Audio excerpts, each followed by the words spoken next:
할렐루야. 오늘 우리가 함께 나눌 말씀의 제목은 너나 나나입니다. 너나 나나.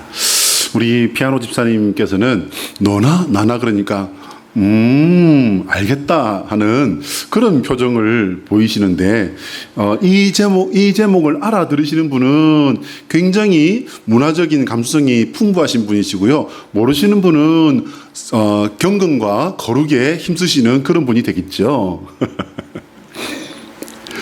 무슨 말씀이냐면요. 이 제목이 바로 트로트 노래의 제목이기 때문이에요. 트로트의 이 유행이 언제부턴지 갑작스럽게 일어난 것 같아요. 그런데 그 열기가 좀처럼 식지 않고 있습니다. 뭐 미스터 트롯 이렇게 해서 트로트 경연 대회가 이렇게 아주 성공이 되고 나니까 여기저기서 이제 그 트롯 또 뭐 다른 또 노래 이런 경연 대회가 벌어지고 있죠. 언젠가 그 트롯 경연 대회에 개그맨으로 유명한 쌍둥이 형제가 나와서 너나 나나라는 노래를 부르는데 특유의 그 재주를 부리면서 노래를 부르는데 어쩜 그렇게 노래를 잘하는지 몰라요. 개그도 잘하고 노래도 잘하고 재주도 잘 부리고 참 재주가 많은 형제인 것 같습니다. 그 가사를 이렇게 살펴보다 보니까 그때는 쌍둥이니까 참 재밌는 설정이구나 라는 생각을 했는데, 가사를 한번 살펴보실까요? 보시면은 이게 진시몬이라고 하는 가수가 부른 노래래요. 그래서 조금만 살펴보면 너나 나나 나나 너나 똑같은 인생, 나나 너나 너나 나나 똑같은 세상, 지지고 볶고 살아보아도 너나 나나 거기서 거기, 네 거야 내 거야 따져보아도 너나 나나 거기서 거기, 바람처럼 살아가다 바람처럼 사라지리라, 뭐 이런 내용입니다.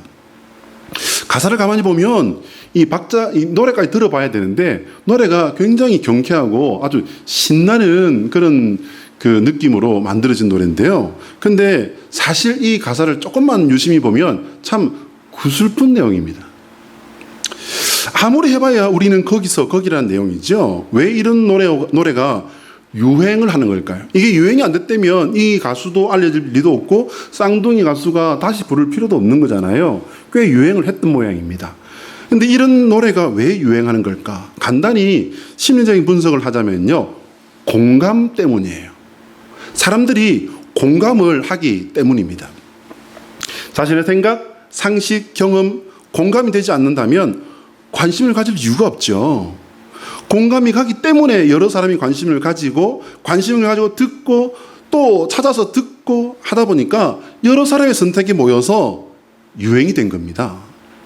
그런데 한 가지 대부분의 사람들이 아예 모르고 있는 부분이 하나 있어요. 그것은 그 자신들의 목마름 때문에 허무함이 온다는 거예요. 이 허무함이 바로 영적인 갈급함이라는 건데, 사람들은 그 이유 없는 까닭 모를 이 목마름, 이 갈급함의 정체를 모르고 사는 것이 대부분이라는 겁니다. 갈급하다라는 말은요, 사전적으로 찾아보면 목마른 듯이 몹시 조급하다라는 그런 뜻입니다. 여러분, 이 노래의 가사를 한번 잘 보시기 바랍니다. 뭔가를 열심히 해봤습니다. 열심히 살아봤습니다. 시도도 해보았고 성공도 해보았고 성공하다 실패도 해보았고 실패했다 다시 일어나 보기도 해보았는데, 그러나 이 삶을 살아보니 다 거기서 거기라는 거죠. 저쪽 다른 동네에서 하신 말씀이 있잖아요. 공수래 공수거, 빈손으로 왔다가 빈손으로 가는 것이 인생이더라. 근데 이쪽 동네에서도 벌써 한 3000년 전에 이 여기에 대해서 일갈한 어떤 아주 유명한 왕이 있습니다. 헛되고 헛되며 헛되고 헛되니 모든 것이 헛되도다. 누구 말입니까?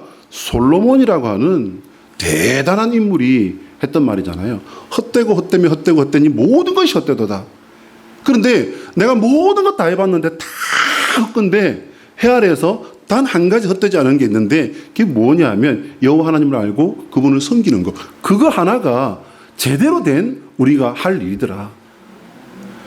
자, 여러분, 갈급함이라는 것은요, 뭔가를 해봤는데 돼도 사실 이게 헛되고 안 돼도 헛되기 때문에 해결되지 않는 목마름이라는 뜻입니다. 우리의 목마름은 지식적인 것도 아니고 물질적인 욕구만도 아니라는 거예요. 사실 이건 뭐냐면요, 진리에 대한 그런 목마름이다 이렇게 말하는 분들도 있습니다. 틀린 말씀 아닙니다. 맞습니다. 하지만 그러나 충분치 않습니다.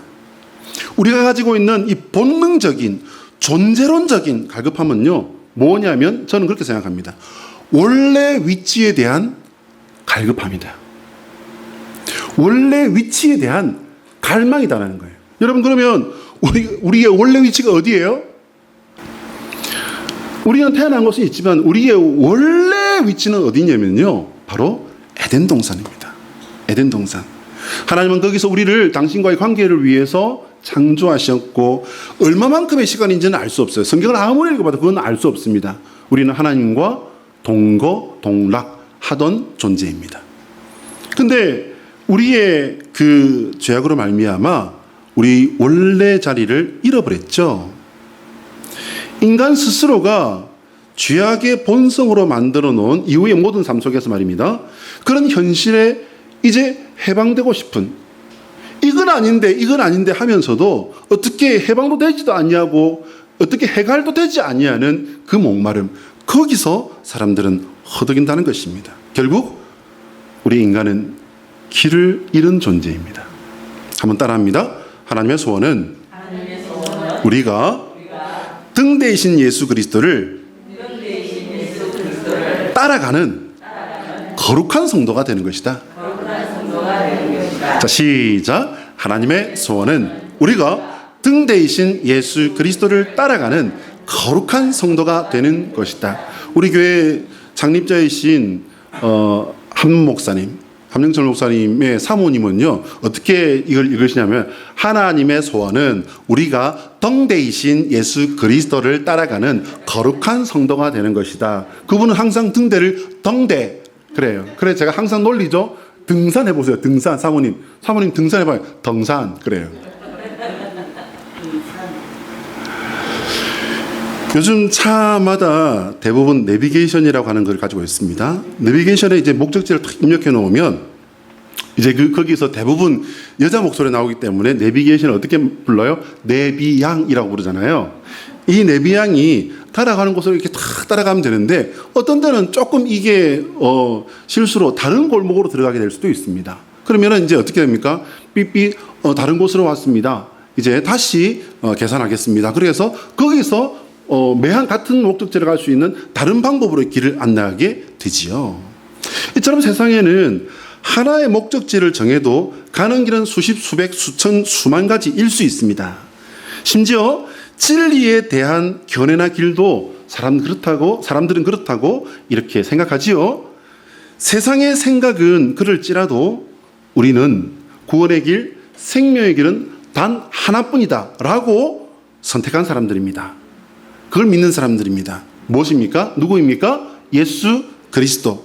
뭐냐면요, 예수 그리스도라는 건 뭐냐면 예수는 그리스도시다 라고 하는 고백을, 예수님이 그러면 서양 사람들의 성이 뒤에 있으니까 예수는 이름이고 그리스도가 성인가? 아니요, 여러분, 그거 아닙니다. 예수님은 이름이고요, 그리스도는 그분의 직분이에요. 예수님이 그리스도시다, 이게 예수 그리스도라는 겁니다. 2000년간 이것을 진리로 받아들인 많은 사람들이 있었고, 오늘 여기서 예배하는 우리도 예수가 그리스도시라는 것을 단 하나의 진리로 믿고 따르는 사람인 줄로 믿습니다. 근데 오늘 우리 본문을 보면요, 정작 예수님의 고향 마을 사람들의 생각은 좀 다른 것 같아요.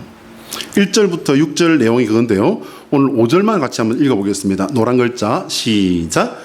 거기서는 아무 권능도 행하실 수 없어 다만 소수의 병자에게 안수하여 고치실 뿐이었고. 질문입니다. 왜 예수님께서는 고향에서는 권능을 행하실 수 없었을까요?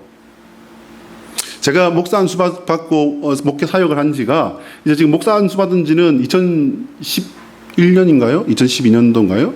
2006년도 받았군요. 죄송합니다. 우리 교회 온 게 2012년도입니다. 2006년도에 제가 안수를 받았는데, 그러면 이제 그 앞에 신학교는 92년도에 신학교를 들어갔단 말이에요. 그러니까 얼마나 신학교를 열심히 많이 다녔겠습니까? 별로, 근데 든 것도 없다는 이게 참 죄송할 뿐인데, 어쨌든 제가 있던 모교회를 가면요, 제가 목회를 한 게 20대 때부터 이렇게 목회를 하고 이제 사역을 나왔는데, 지금도 제가 제 모교회를 가면 저를 부르는 어른들, 이제 지금은 다 80, 90대 되신 이제 어르신들이죠. 그분들이 저를 부르실 때는 어떻게 불러요? 제가 가면, 아이고, 최 선생 왔나? 그래요. 최 선생 왔나? 자, 20대 때 교회학교 주일학교 봉사할 때 듣던 그 직분 그대로 불러요. 아이고, 최 선생 왔나? 그리고 이제 저를 좀 더 잘 아는 분들은 문린이 왔나? 제 이름이 뭐예요? 문린이에요. 근데 그분들은 문린이란 이름 몰라요. 문인을 알아요. 아이고, 문인이 왔나? 그러세요. 왜요, 여러분? 거기는 제 뿌리고 제가 어릴 때 목회를 하기 전의 모습을 알고 있기 때문에 목사인 최문인에 대해서는 생경한 거예요. 예수님의 고향에서 사실 이 일어난 일은요, 어떻게 생각하면 당연한 거라고 할 수도 있습니다. 예수님의 이 고향이라고 기록된 나사렛이라는 것은 PPT 한번 띄워주세요. 지난주에 우리가 말씀을 나누었던 그 갈릴리라고 하는 파란 이 호수의 위쪽 부분에 가버나움이라고 하는 동네가 있는데, 여기서 이제 서남 쪽으로 쭉 한 34km 정도를 걸어가야 되는 그런 곳에 나사렛이라고 하는 동네가 위치하고 있습니다. 근데 여기 이제 예수님께서 그 가족들이 와서 예수님을 데려가려고 이렇게 하는 과정에서 여러 가지 일련의 사태들이 있었지 않습니까? 그 이후에 이제 그들과 함께 고향으로 돌아간 것 같아요. 제자들도 돌아갔습니다. 여기에 얼마나 있었는지는 본문으로는 사실은 알기가 조금 애매합니다. 그런데 예수님은요, 이미 그 고향에서 떠나실 때와 다시 돌아왔을 때의 그 상태가 같아요? 틀려요? 전혀 다른 사람이에요. 겉으로는 아마 별 차이가 없을 수도 있습니다. 근데 예수님은 이미 성령 세례에 의해서 이는 내 사랑하는 자요 내 기뻐하는 자니라, 내 아들이니라, 하늘에서 나는 소리에 의한 선포로 덧입은 분이고요. 40일 동안 광야에서 금식한 이후에 마귀와의 싸움에서 이기고, 그리고 이제 공생애가 시작되어진 메시아 사역을 하는 그런 분이셨어요. 그런데 사람들은 그걸 알 리가 없죠. 이절에 이제 안식일이 되어서 회당이라는 것은 오늘날로 치자면, 우리로 치자면 교회쯤 됩니다. 말씀을 선포하시는 것에서부터 이제 사건이 시작되는데, 회당에서 난리가 나버린 거예요. 그냥 마을 청년 중에 한 사람에 불과한 걸로 알았고, 회당에서 말씀 그냥 조용히 듣던 그런 청년인데, 어느 날 갑자기 뭐 낯선 사람들과 함께 오더니, 잠깐만요, 제가 할 말이 있습니다. 일어나서는 이제 말씀을 선포하는데, 이게 보통 말이 아닌 거예요. 근데 이 청년이요, 왜 사람들로부터 이런 박대 아닌 박대를 받았는지 우리가 앞뒤 상황을 조금 분석을 해보면은 이해가 될 수도 있을 것 같아요. 이 청년은 누구냐면요, 그 마을에서도 지지리도 못 사는 요셉의 아들이에요.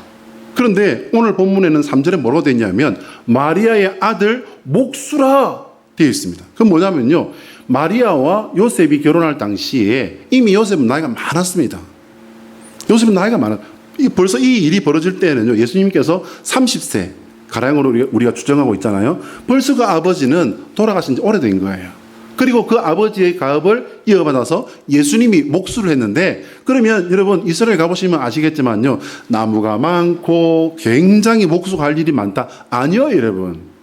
우리가 알고 있는 이 목수라고 하는 이 직업이라는 것은 뭐냐면요, 겨우 상다리 정도 좀 고쳐주고 남의 무덤 파주고 하는 그런 일을 하는 사람이에요. 자, 그러면 이런 사람들이 사회적인 지위가 있고 존경받는 사람이었다? 아니면 그 반대에 있는 사람들이었다? 당연히 반대에 있는 사람들이었죠. 사람들은 자기 부르면은, 어이, 예군, 와서 이거 좀 고쳐주게. 예군, 이거 좀 도와주게. 그러면 그냥 그 동전 몇 개 던져주고, 아니면 그냥 음식 몇 개 조금 나눠주고, 그러면은 가서 이제 마리아와 요셉 사이에서 생긴 그 아들과 딸들에게 나눠 먹고, 얼마나 궁상맞고 가난하게 살았는데, 그 사람이 어느 날 낯선 사람들하고 우우 나타나더니 뭐 좀 유명한 뭔 일을 했다 그러더니 회당에서 말씀을 선포하는데, 저게 누구지? 저게 뭐지? 저거 예군인데? 아니 예군이 왜 저러지? 손을 얹으니까 그 말로 다 할 수 없었던 환자가 병자가 나아버리는 거예요. 이게 뭔 일이지? 사람들은 당황할 수밖에 없습니다. 오늘날로 치자면 멘붕이 와버린 거예요. 여러분, 근데 오늘 말씀을 잘 살펴보면요, 예수님은 말씀만 전한 것이 아니고 함께 권능의 역사를 나타내셨어요. 병자를 고쳐주신 겁니다. 근데 여기에 사람들의 반응을 우리가 또 한번 정리해 보면요, 2절에 보면은 본문을 보시면 어디서 이런 것을 얻었을까? 이 사람이 받은 지혜와 그 손으로 이루어지는 권능이 어찌 된 건가? 이게 뭐냐면요, 이거 뭐지라는 거예요. 이게 뭐지? 저 어디서 배워왔지? 3절을 보면요, 이 사람이 마리아의 아들 목수가 아니냐? 야, 우리가 일 시키던 우리가 높대에서 불러서 일하던 그 사람이잖아. 노부로 부르던 그 사람이잖아. 그 사람 지금 동생들 야고보, 요셉, 유다, 시몬 다 지금 우리 마을에 같이 살잖아. 저 누이들이 지금 우리 동네 사람들 집에 시집와 가지고 살고 있잖아. 에이. 그리고는 예수를 배척해 버렸다는 겁니다. 그럼 배척이라는 말을 사전적으로 찾아보면요, 거부하여 물리쳐 버리다. 그러면 여러분, 예수님이 뭔 말을 잘못했나요? 행동을 잘못했나요? 말씀이 너무 탁월해 버리니까 이해할 수가 없어서 그 출처를 묻는 지경까지 됐잖아요. 그러면 그분이 나쁜 행동을 했습니까? 그 마을에서도 아파서 어찌 할 수 없는 불치병의 사람들, 그 마을에 이웃에서부터 찾아온 그 여러 명의 사람들을 고쳐주는 치유사역을 하셨잖아요. 말도 행동도 사실은 잘못된 게 없어요. 그럼 뭡니까 여러분? 사람들은 예수를 믿지 않을 이유를 찾습니다. 그래서 여기서부터도 똑같은 거예요, 여러분. 그들이 예수님을 배척한 이유는요, 자신들이 너무 잘 아는 사람인데 그럴 리가 없다라는 거예요. 그럴 리가 없다. 그럼 여러분, 말씀이 그냥 누군가를 통해서 전해진 겁니까? 기적이 누군가를 통해서 그랬다더라 전해진 겁니까? 자기들 눈앞에, 자기들 귀에 들렸고 자기들 눈앞에서 일어나 버렸음에도 불구하고 그들은 요지부동입니다. 뭐라고요? 그럴 리가 없다. 그 말은 뭡니까 여러분? 오늘 요즘 시대로 말할 것 같으면 너나 나나, 너는 나보다 못한데 네가 어디 감히, 이겁니다. 나사렛 사람들은 예수님이 하신 말씀과 치유, 기적 사역을 보고도 자신들이 아는 사람이라는 이 사실 하나에 딱 꽂혀서 어떤 것도 다 부인해버립니다. 이 판단과 배척이라는 이 선택을요, 예수님의 반응이 더 무섭습니다, 여러분. 잘 보셔야 돼요. 그걸 뭐라고 예수님께서 딱 판단해버리시냐면요, 불신앙. 믿지 않음을 이상히 여기셨다. 그게 뭡니까 여러분? 그들의 불신앙을 이상하게 여기셨다는 거예요. 예수님께서는 이 판단을 내리시고 곧 바로 그 고향 마을을 떠나십니다. 서운한 마음에 빈정이 상해서 마을을 버리신 게 아니에요, 여러분. 이것은 그 뒤에 제자들에게 가르친 내용들을 보면은 확실하게 이제 판단이 되어집니다. 이것은 불신앙의 밭에 하나님의 거룩한 은혜의 역사를 더 이상 뿌리지 않는 거예요. 돼지목에 진주를 걸지 않는 바로 그것입니다. 우리는 그런 와중에도 고침받은 사람들에게 주목해야 돼요.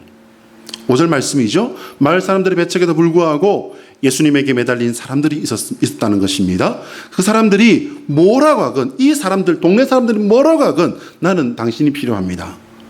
당신이 거라사 지방에서 거라사 광인 귀신 들려서 그 동네 모든 사람들이 두려워서 그 길을 다 비껴가는 거기 있던 그 사람을 고치셨잖아요. 그리고 건너와서 가버나움에서 수많은 사람들을 고쳤던 거 내가 들었습니다. 오늘 나에게도 그 은혜를 주십시오. 오늘 나에게도 그 능력으로 역사해 주십시오. 오늘 나를 고쳐주십시오. 예수님은 그 믿음의 갈망으로 나온 사람들에게 손을 얹으셨고 역사는 일어났습니다, 여러분. 병으로 오랜 고통을 당하던 그 사람들의 마음은요, 단 하나뿐이었습니다. 마을 사람들이 뭐라건 나는 당신에 부탁합니다. 나는 당신이 필요합니다. 저를 고쳐주십시오. 예수님의 이 행동을 우리는 깊이 묵상하고 또 곱씹어 봐야 하고요. 예수님을 만났던 그 병든 이들의 그 마음과 그 행동도 우리는 곱씹어 봐야 합니다. 여러분, 믿음의 기회는요, 늘 있는 게 아니에요. 개인적으로 신앙생활을 저는 중2 때부터 했습니다. 여기 앉아 계시는 우리 학원사님은요, 아주 열렬한 보살님이셨거든요. 지금은 권사님이시지만 아주 말로는 다 할 수 없는, 지금 제가 저희 집안의 장남의 장손입니다. 장남의 장손이지만 제가 목사 돼 있지만요, 저희 집안은 지금도 열렬한, 제 사촌 동생은 남해에 있는 그 사찰에 우리 교회로 치면 안수 집사 정도 돼요. 그러고 있습니다. 언젠가 거기에 대해서 또 이제 제가 조금 더 이야기를 할 수 있는 기회도 있겠죠. 근데 여러분, 저는 중2 때부터 예수님을 믿었는데요. 개인적으로 이제 신앙생활을 지금까지 쭉 해보고 그 어간에 또 신학을 공부하고 또 상담 심리를 또 전공을 해서 공부를 하고 이렇게 목회를 쭉 해오면서 알게 된 게 한 가지 있어요. 그게 뭐냐면요, 믿음이 때가 있다라는 거예요. 믿음에 때가 있다는 건데, 믿음이라는 것은 인간적인 지식과 경험과 자기 생각이 많으면 많아질수록 믿음은 들어가기 힘듭니다. 심지어는요, 믿음을 가지고 있고 경험을 가지고 있고 성령의 은혜도 맛봤던 사람도요, 이게 자기 생각과 지식과 경험이 이게 주된 메인의 자리에 딱 서게 되면요, 그때부터는 믿음이라는 것은 어떻게 해요? 쑥 뒤로 밀려나 버립니다. 그러면 능력도 잃고 은혜도 잃고 그간에 있었던 성령님과의 그 깊은 그런 은혜를 맛봤던 사람들은요, 저 뒤에 그랬었지, 그런 때가 있었지, 그런 것도 있지. 그게 이제 나중에 뒤로 가면 뭐가 되죠? 그랬던가, 나도 그랬던가, 이게 되는 겁니다. 굳어진 마음의 말씀은 튕겨버리고요, 기적은 더 멀어질 뿐이에요. 이렇게 마을 사람들에게 배척당한 예수님은 전혀 모르고 살았던 사람들과 만들어진 새로운 관계를 통해서 제자 그룹을 만드시고 그들을 세우시고 그 제자들을 당신의 사역의 다음 단계를 위해 제자 파송을 이제 시작하십니다. 우리 8절과 9절 말씀 같이 한번 읽어볼까요? 노란 글자 8절과 9절 시작. 명하시되 여행을 위하여 지팡이 외에는 양식이나 배낭이나 전대의 돈이나 아무것도 가지지 말며 신만 신고 2벌 옷도 입지 말라 하시고, 참 이게 이상한 명령입니다. 왜 예수님께서는 필요 이상의 준비 혹은 또 소유를 하지 말라고 이렇게 명령을 하시는 걸까요? 네? 한번 생각해 보시기 바랍니다, 여러분. 여러분 그 여행 가실 때 어떻게 하십니까? 저는 배를 탔던 그때 어릴 때 저 배를 탔기 때문에 이상한 이 습관이 있어요. 이게 뭐냐면, 여행을 가잖아요. 여행을 가면은 온갖 경우를 다 대비해서 모든 걸 다 준비해요. 무기 빼고는. 무기 빼고는 다 준비해요. 옷도 여분을 반드시 한 벌 이상을 더 준비를 하고, 상비약도 준비를 하고, 심지어는 안경도 준비를 해요. 안경 부서지면 어떡하나. 안경을 놓고 일어났는데 안고 보니 안경 밑에 있네. 이런 경우 있는 사람들은 반드시 안경 이게 준비하게 되잖아요. 안경을 준비해요. 옷도 준비해요. 약도 준비해요. 다 이게 여분을 준비합니다. 여러 가지 상황을 고려해서 준비를 합니다. 그런데 예수님은 여행을 안 해보신 분이라 그런지 나사렛 시골 동네 사람이라 그런지 이상한 명령을 하신 거예요.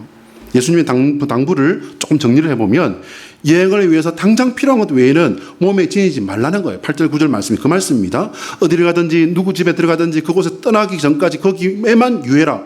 거기에만 있으라. 10절이에요. 어느 곳에든지 너희를 영접하지 않고 너희 말을 듣지 않거든. 이 말씀은 뭐냐면요, 어디를 가든지 거기서 너희를 배척하거든, 이 말씀이거든요.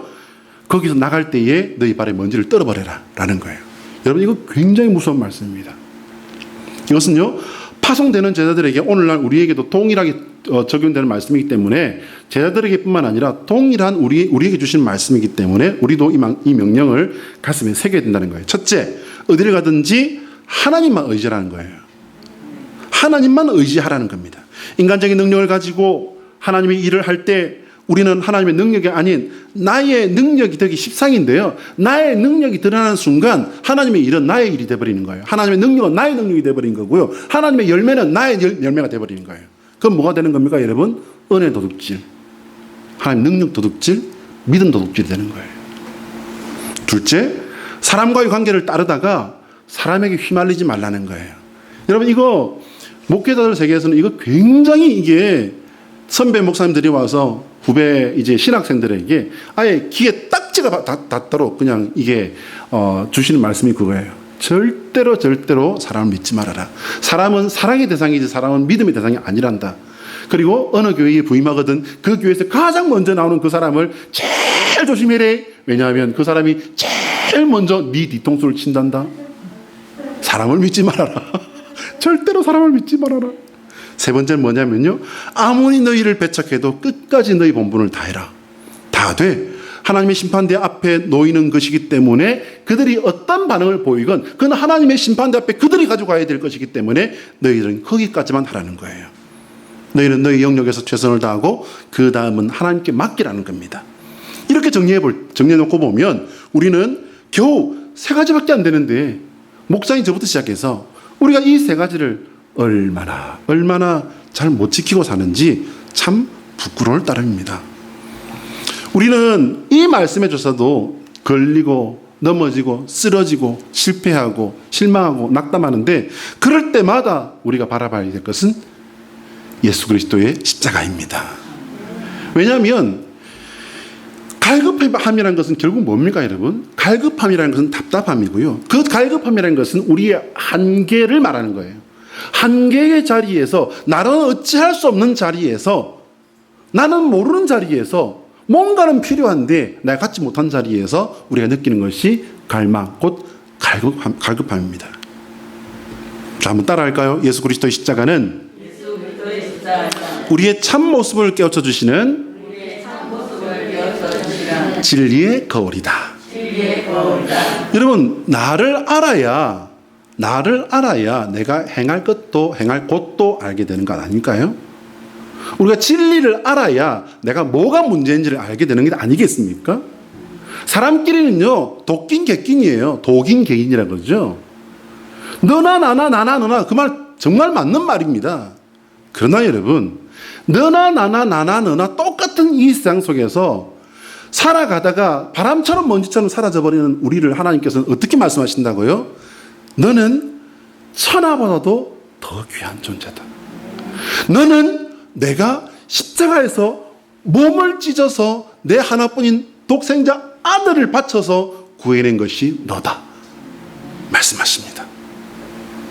사랑하는 여러분, 우리는 그래서 많은 것을 생각하지 마시고요. 아침에 첫 시작하는 아침 첫 기도에서부터 우리는 이거 하나면 됩니다. 마태복음 16장 16절이죠. 베드로의 익투스 고백이라고 합니다. 믿음의 고백이라고 하는데 이게 뭐냐면요, 주는 그리스도시요 살아계신 하나님의 아들이십니다. 주는 그리스도시요 살아계신 하나님의 아들이십니다. 여러분, 이 고백에서부터 하루 삶의 모든 것들을 딱 못을 박아두시고 살아가시면은 긴 것과 아닌 것이 이게 헷갈릴 수가 없어요. 주는 나의 그리스도시요 살아계신 나의 하나님의 아들이십니다. 이 가치가 우리의 분별력이 되고, 이 가치가 우리의 도전이 되고, 이 가치가 우리에게 다가오는 거짓을 오록나게 하는 진짜 진리의 거울이 되는 것입니다. 이것으로 능력을 입으시고 이것으로 이겨내시는 주님의 백성 되시기를 예수 그리스도의 이름으로 축원합니다. 기도하겠습니다.